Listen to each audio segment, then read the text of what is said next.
y'all, welcome back to my channel. Have you ever, watched a historically inspired film and just noticed these little things that kind of made you wonder, did they make that up for the movie, or is that based in some type of fact? So when I was a kid, I loved the movie The Patriot. It was probably part that I just liked history, and part that it was about the only rated R film that I was even allowed to watch. So between those two things, it worked out for me. But as I got older, I started to realize more and more that not only was the character of Benjamin Martin, who's played by Mel Gibson, kind of a compilation of many different figures from the Revolution. You have clear influence with Francis Marion, the swamp fox of South Carolina, clearly inspiration. There's also battles like the Cowpens that were just this brilliant, unexpected set of military tactics, and he kind of borrows that in the movie. So that's just kind of the tip of the iceberg. There are more than that, where it's kind of clear the movie borrowed, a little bit from here and a little bit from here, and then they just kind of molded everything together into this character. But there's also a lot that's clearly added for dramatic effect. In the research I've done, and I'm not saying this never happened, but in the research I've done, I've yet to see any evidence that Tarleton ever, because he was a real person, that he ever locked a bunch of people in a church. And, I'm not going to specify what happened. If you've seen the film, that type of event is used to really kind of solidify that the Patriot cause is just, and that the British were the enemy and they were evil. And it does the job for the film as a story, as a movie, but it's not accurate. And if you're going to watch these films or read fiction or anything like that, where it's written for the sake of just having a good story, a story that can kind of pull at your heartstrings, you can't expect that to be a realistic representation of what actually happened, or you're going to miss a lot. A lot of real people, a lot of other aspects that are insanely important, but just wouldn't have been convenient for the story they wanted to tell. And probably about a year ago, I just kind of randomly wondered, there's this one quote towards the beginning, which is when Benjamin Martin is before the assembly in South Carolina, and he asks, and this is during his whole kind of reluctant Loyalist type phase in the storyline, but he asks, why should I trade one tyrant 3,000 miles away for 3,000 tyrants 1 mile away? And he proceeds to explain that an elected legislature can trample a man's rights as easily as a king. True statement. But kind of thinking back on this quote, I wondered, all right, so we know the swamp fox was inspiration. We know cowpens. We know all that. Was this quote actually spoken at that time? Who said it? And I looked this up thinking, it's going to be some interesting Patriot writer or officer or somebody interesting from the Patriot side, right? No. As it turns out, it is a real quote, but it was uttered by the Boston Loyalist preacher, Mather Byles. A rather unfortunate name, which was commented on during his lifetime. But name aside, he's a very interesting character, and he tells us a lot about the attitudes of the time. One of his peers, Nathaniel Emmons, wrote of Byles that his witticisms kept Boston on a broad grin for all of half a century. He was known for his wit. Everyone enjoyed it. But then, as we approached the war, and as things kind of got real, all of a sudden, his opinions and his wit, because his opinions would come through in his wit, that all became a problem. One of the best biographies that's been written on him, which is subjective given that there isn't a lot that has been written, but the best was written by an author, Wentworth Hamilton Eaton. And he said that Mather Byles' name became synonymous with disloyalty and treachery. I take exception to that because, well, I mean, frankly, he was neither. But we're going to get to that as we explore him, and this video is probably going to get a little bit long, if you can't tell by my rambling up front.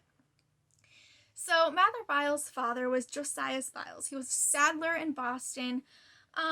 He had his own business, but he have no particular importance in the grand scheme of things other than his connections, because after his first wife passed, he remarried Elizabeth Mather, which was the second daughter of Reverend Increase Mather. She'd also been married once before, but she had never been able to bear children. And finally, on March 15th of 1707, she gave birth to her son, Mather Byles. It was a really advantageous match for Josiah's, because if you are acquainted with the history of New England at all, during the colonial period, you'll know that the Mather family were very influential.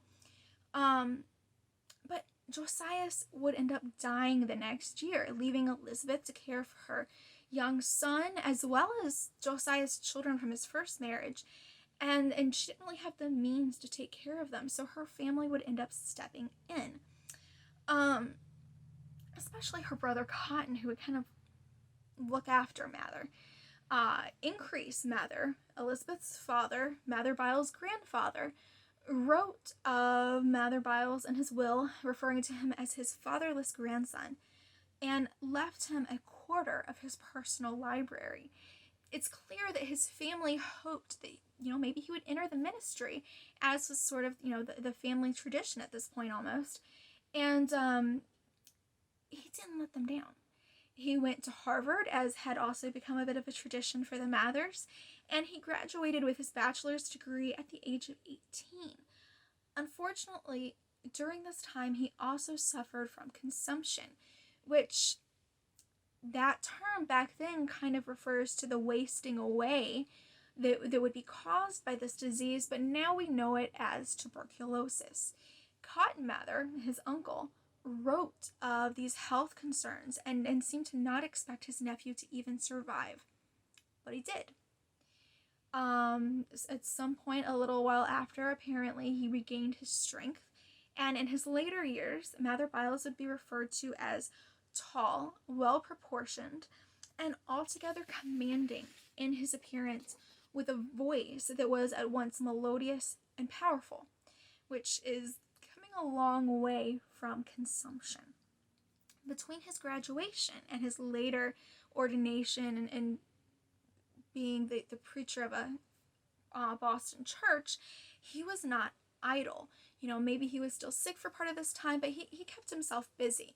He wrote for a time in the New England Weekly Journal, and he may have also written the obituary for his uncle Cotton Mather in 1728. He and companions John Adams and Matthew Adams wrote the Proteus Echo series in that paper from 1727 to 1728, a series that, according to one author who researched kind of the literature of the period, it's a series that can make 1720s Boston seem something altogether more artsy than history has allowed. In 1736, he published his compilation, Poems on Several Occasions, and he was known for his skill with the Popian verse. One poem written during the colonial period and attributed to Reverend John Adams, his friend that wrote with him on that series, refers to Byles as a charming poet whose distinguished lays excite our wonder and surmount our praise. His abilities were well known throughout New England and abroad. He corresponded with Isaac Watts, who wrote to Byles, "You surprise me when I hear that you say you have no genius for writing poetry," which I think appears so abundantly. what's perhaps most important about his literary efforts is the way he kind of interacted with and contributed to Boston society through his writings. So his work includes sermons, hymns, and poetry. These poems were often commemorating events that would have affected everyone, and this included things like the death of King George I and the accession of King George II, or the welcoming William Burnett as the new governor of Massachusetts. These are things that he would kind of commemorate, and he became known for that. One author puts it as him assuming the role of volunteer laureate for the Bay Colony. Looking back on it now, we can say, oh, he was just always sucking up to the crown or something, right? But no, not really. This would have been typical at the time because they were still proud to be British. So he was kind of just putting into words what many of them probably felt at that time. In addition to the poetry and sermons, as I mentioned, he wrote hymns.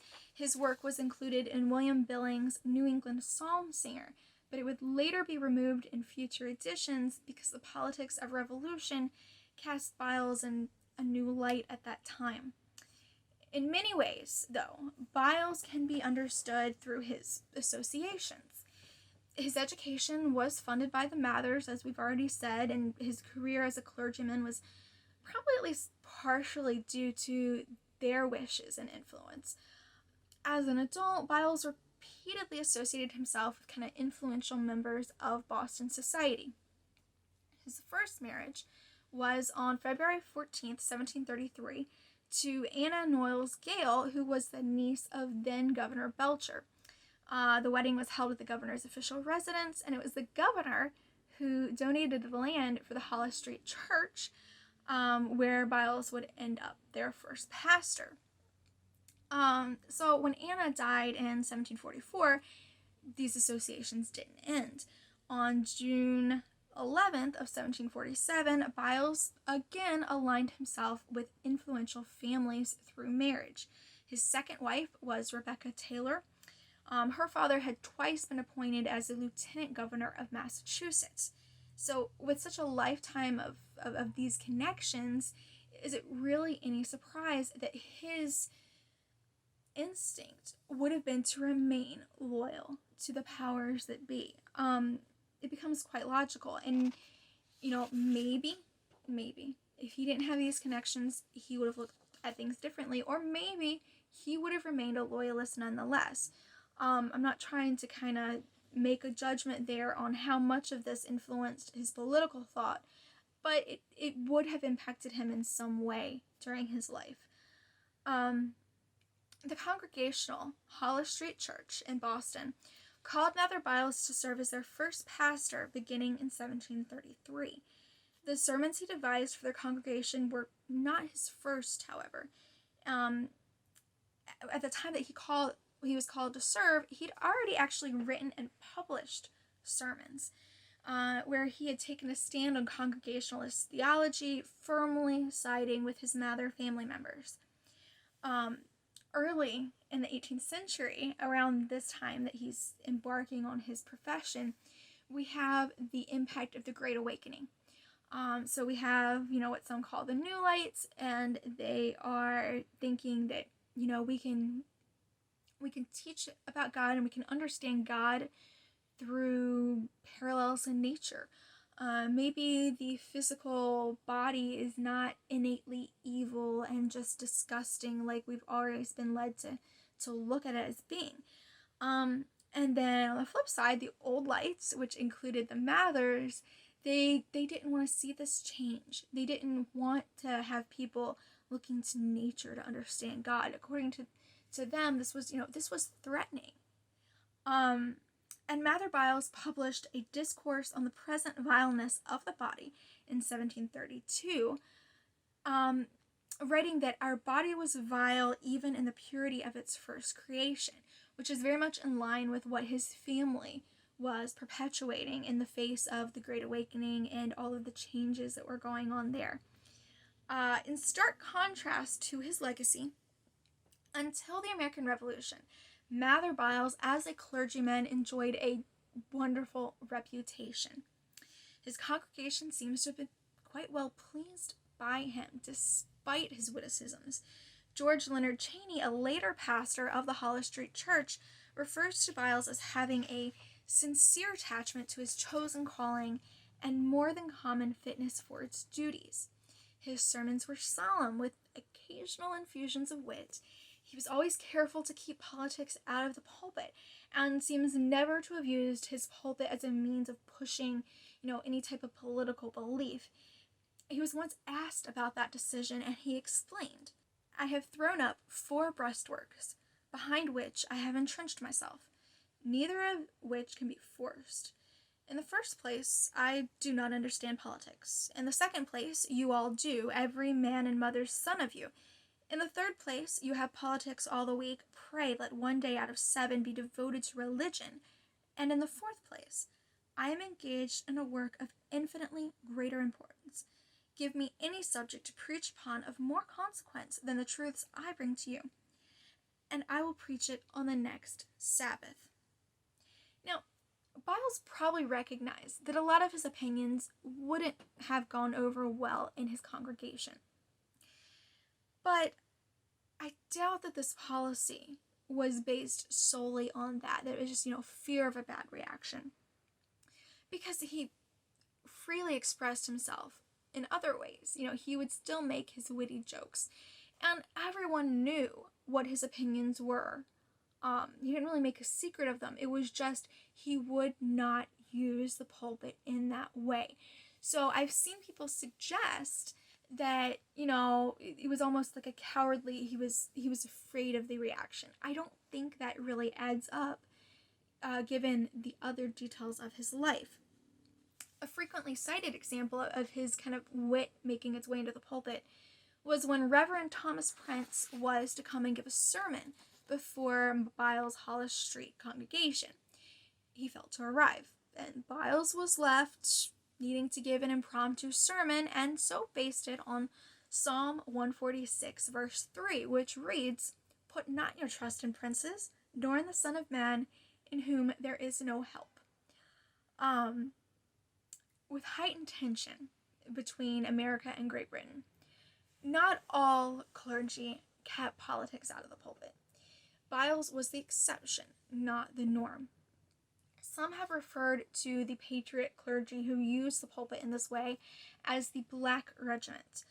They weaponized their positions in order to influence people. Earl Percy, who obviously British side, so there's a bias there, but he wrote in 1774 that the Massachusetts clergy preach up sedition openly from their pulpits. Nay, some of them have gone so far as absolutely to refuse the sacrament to the communicants till they have signed a paper of the most seditious kind, which they have denominated the Solemn League and Covenant. The Solemn League and Covenant was a paper that was essentially everyone banding together and agreeing that they would not purchase imported British goods. So, for a pastor to threaten someone's immortal soul by refusing them the sacrament, they are essentially strong-arming them into agreeing to a covenant that clearly they didn't agree with, because if they had agreed, they would never have been refused the sacrament. They already would have signed it. It would have been a non-issue. Such behavior would have only occurred if not everyone wanted to go along with this, and they just felt they didn't have much choice. So again, that Dr. Byles chose not to use his pulpit that way makes him an anomaly. And this may have ended up working out against him in the long run. And it may have been for that his flock condemned him in some ways. Kind of left them to their own devices politically so they could form their own opinions, and then that opinion was just something completely other than what their clergyman had. It would be a mistake, though, to assume that because Mather Byles remained loyal, that he was blind to the mistakes of the British. It was not that he agreed to their every policy or, he didn't think they made mistakes. It's just that he thought that continued loyalty was the wisest best course of action for the colonists. In 1768, Byles had watched new British regiments arrive in Boston, and he commented that our grievances were red-dressed.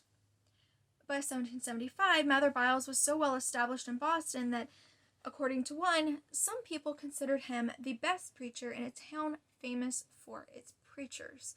So again, he has these opinions, he's had them for a while, but his reputation has remained intact up until the war. After the Battle of Lexington and Concord, the question on everyone's mind was who fired the first shot. Rumors abounded, and soon it was claimed that a Lieutenant Hawkshaw of Hugh Earl Percy's 5th Regiment of Foot had admitted that Britain shot first. The rumors claimed that this admission was made to none other than the Reverend Mather Byles and to a British merchant who also happened to be there. A Loyalist merchant. He was, in fact, another resident of Boston. But worse yet, this put Byles in an impossible position. Because at this point, he's 68 years old. He knows that rumors like this are dangerous.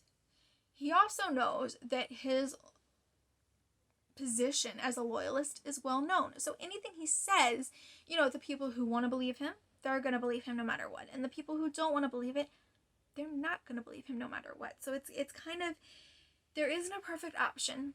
It may not matter either way, but he made the decision to make a sworn statement denouncing the rumor as false, saying that, Hawkshaw made no such claim to me. Hawkshaw denounced it, the merchant denounced it as well, but it didn't matter.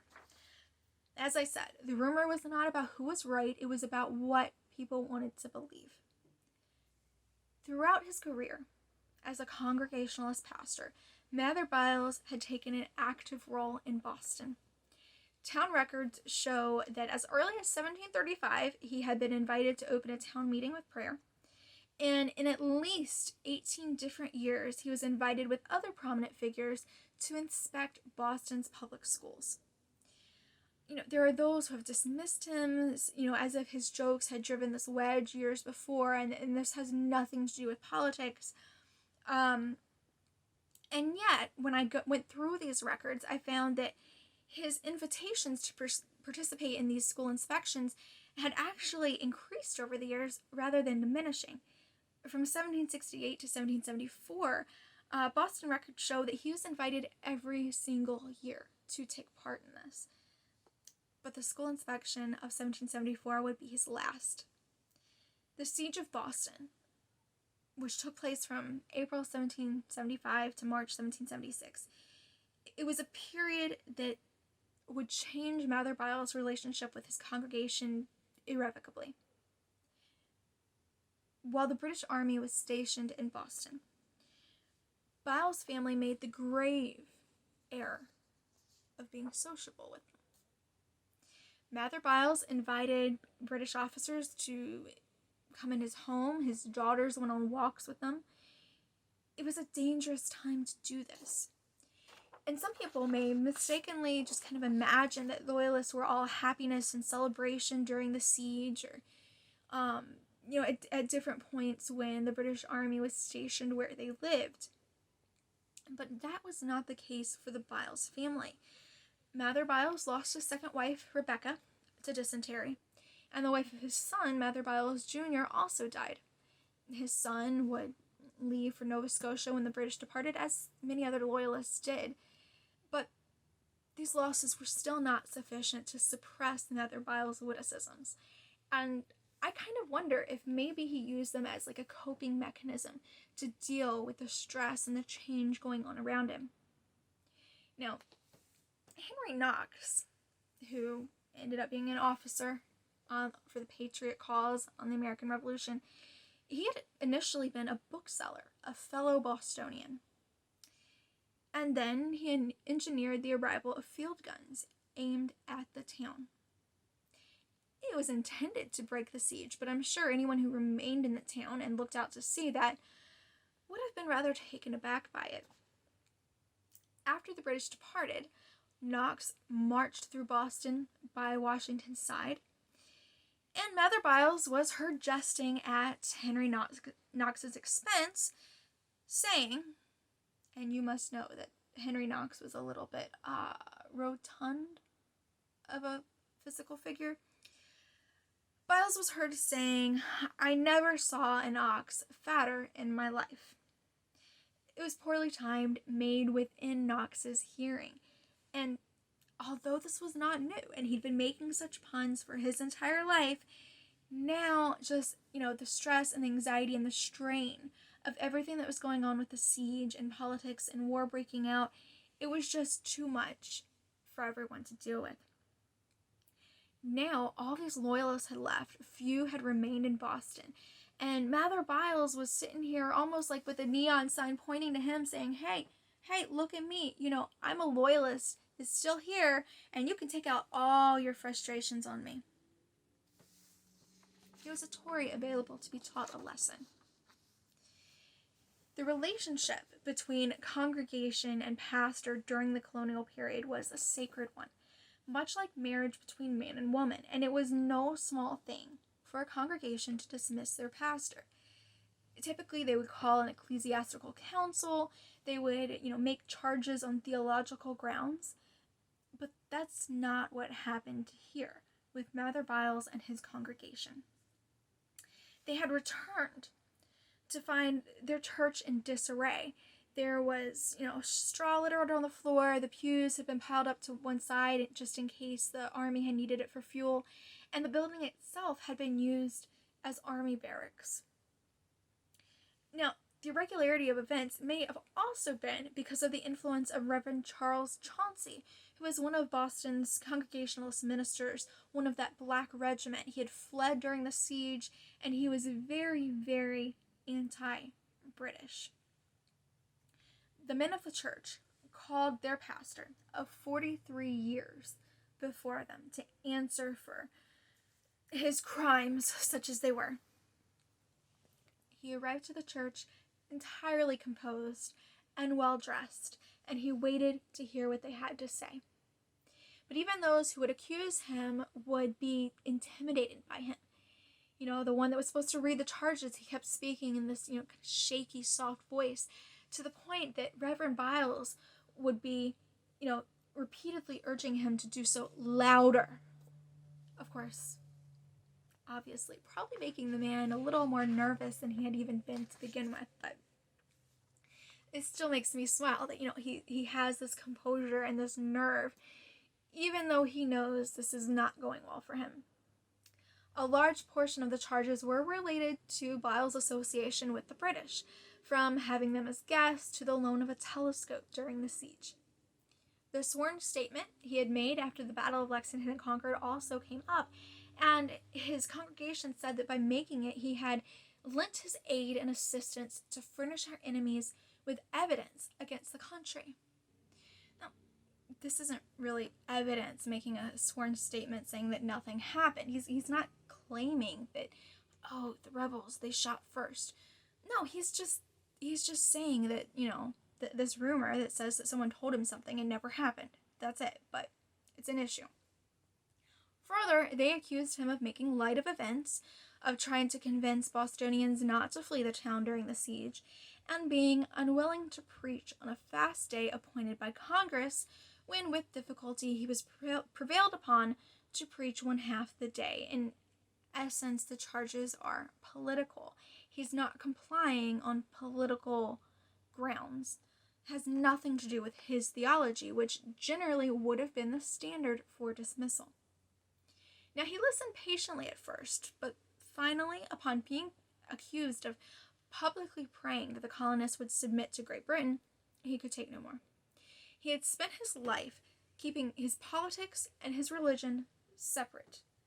His congregation knew that. To pray publicly for such a thing would have been mixing the two, which he wasn't going to do. So at this point, Byles, he rose up and he starts shouting, "'Tis false, 'tis false, 'tis false, and the Church of Christ in Hollis Street knows that 'tis false." With that he left, never to return, and on August 16th of 1776, he was formally removed as pastor by the congregation.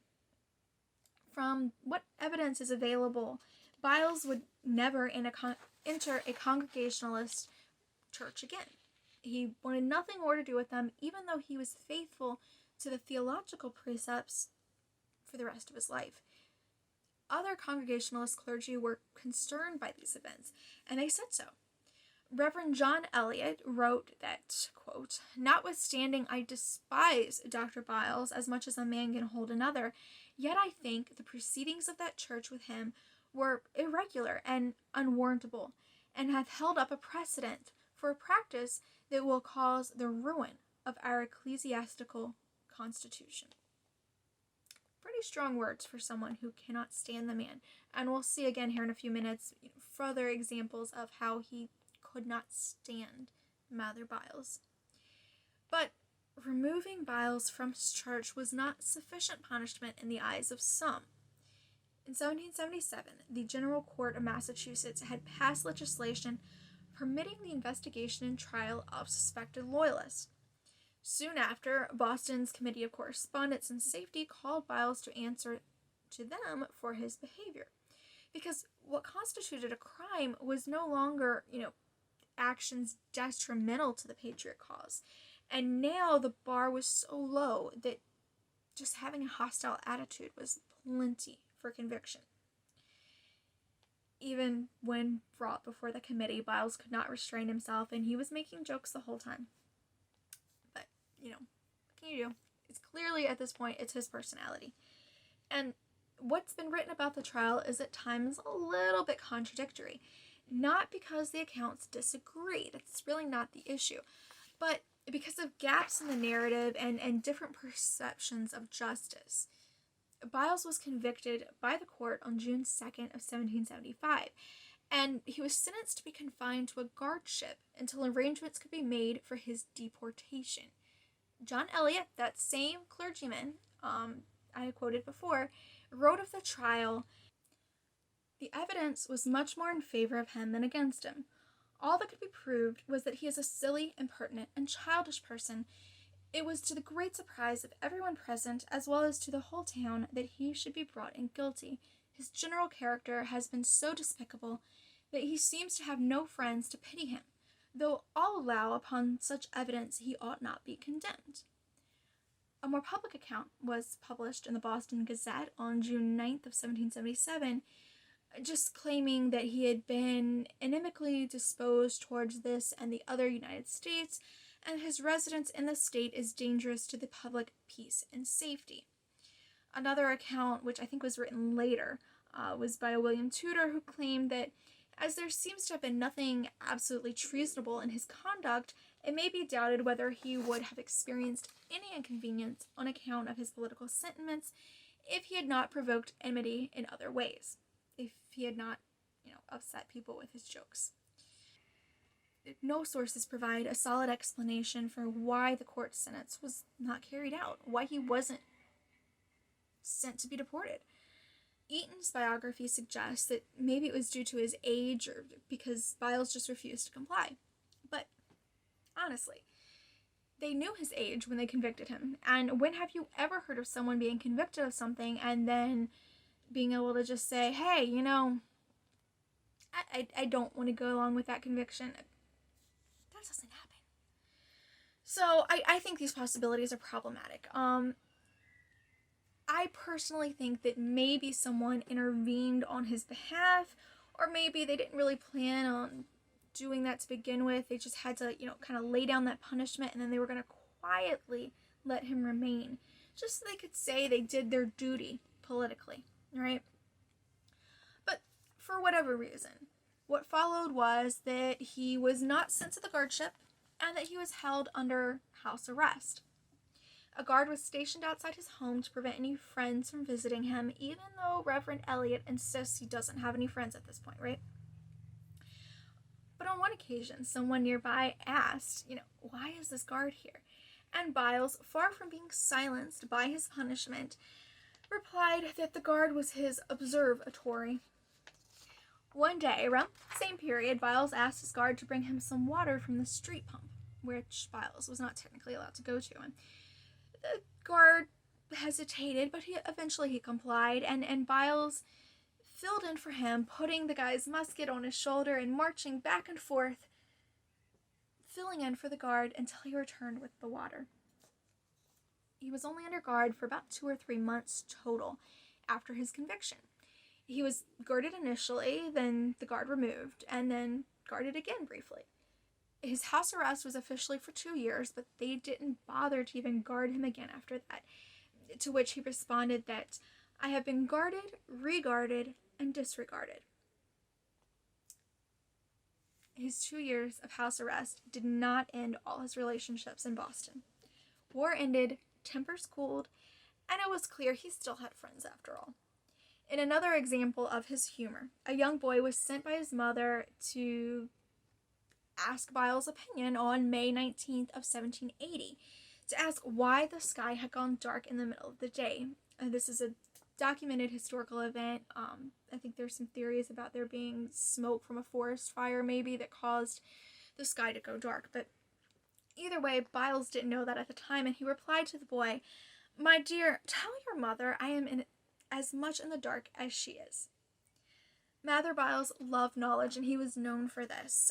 He didn't limit himself to the realm of theology. He had books on history, social sciences, or natural sciences. He owned maps, scientific instruments, mathematical instruments. Upon his death, his personal library contained 2,806 books, something that I can only aspire to, although it sounds like an excellent goal to me. In 1765, King's College in Aberdeen had conferred him a Doctor of Divinity at the recommendation of Benjamin Franklin, who had written in a letter dated July 6th of 1765 that Byles was a gentleman of superior parts and learning, an eloquent preacher, and on many accounts an honor to his country. Franklin and Byles would actually correspond for a time after the war as well. Byles had actually sought a solution for his health problems, hoping that Franklin's research with medicine and electricity would lead to something promising, but there was nothing Franklin could do. From 1783 onward, Byles' body was paralyzed, but his mind soldiered on. In the aftermath of his removal from the Hollis Street Church, Byles had increasingly attended the Episcopalian Church, which had been Anglican before war separated us from Britain. And when attending religious services, he would do so at Trinity Church, which was Episcopalian. He was visited on his deathbed by the Episcopalian Reverend Samuel Parker, and he found the strength to tell his friend, "I have almost got to the world where there are no bishops," which of course bishops were a big thing in the Anglican Church, and the Congregationalists were opposed to the idea. Mather Byles died July 5th, 1788.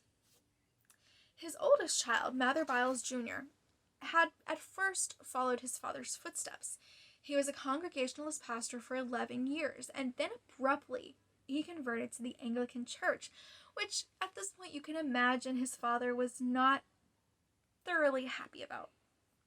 He had traveled to London to be ordained, took a position at Boston's Christ Church, and there he stayed for 9 years until he faced difficulty with the revolutionary nature of his congregation. The day before the Battle of Lexington and Concord, he resigned his position, and that night, in his absence after he had surrendered his keys, 2 lanterns would be placed in the bell tower as signal of the British plans. Afterwards, Byles Jr. would move to Nova Scotia and serve as a chaplain for the British Army, forbidden to return to Massachusetts by the state government. The elder Mather Byles' youngest living children were his daughters Mary and Catherine, who would continue to live in his Boston home until their own deaths in 1832 and 1837. They never married, becoming seamstresses to support themselves, and they remained proud Loyalists all their lives. One even wrote to William IV on his ascension to the throne, having met him during the American Revolution, with congratulations, and assurances that the Byles were and would remain loyal. Catherine Byles, who outlived her sister and died in 1837, made sure in her will that all personal possessions would be sent to Halifax, Nova Scotia, determined that no United States citizen should have anything of theirs. Now, Mather Brown was Mather Byles' grandson by his late daughter Elizabeth, and he had become his ward. Accounts claim that Byles may have given his grandson his last $15 to start a new life. Mather Brown would travel to England, studying under well-known painters like Benjamin West, and would go on to paint members of the British royal family. Unlike Benedict Arnold, Mather Byles caused no deaths and he jeopardized no cause. His crime was failure to follow the masses, remaining true to the same faith and the same politics his entire life. This is not treacherous, nor is it disloyal to go back to the quote from the beginning of this video. His friend, the Congregationalist Reverend Nathaniel Emmons, wrote, "I owe more to him than to any other man I ever knew, for it was he who taught me never to preach what I did not fully believe, and that it is no certain mark of godliness to wear a sad countenance, beyond the infamous wit that people of the past have used to condemn Mather Byles." He was a sincere Christian and a loving father. He had an inquisitive mind that had a passion for learning. And I think the study of Mather Byles gives us sort of a baseline of, Loyalists who didn't fight against the Patriots. They didn't really do anything conniving or treacherous. This is how we can expect for them to have been treated. Because even though people use his wit as a scapegoat, clearly it was never a problem before. So I think more than his wit, it's just the fact that he chose to remain in Boston. He didn't leave with his tail between his legs like they thought good loyalists should, if they even thought there was such thing as a good loyalist. And instead, he held his ground, he stayed in his home, and he adhered to his beliefs. Thanks for listening. If you made it this far, I know it was very, very long. If you enjoyed it, please hit the like and subscribe. I will see you again in the next video. Thank you.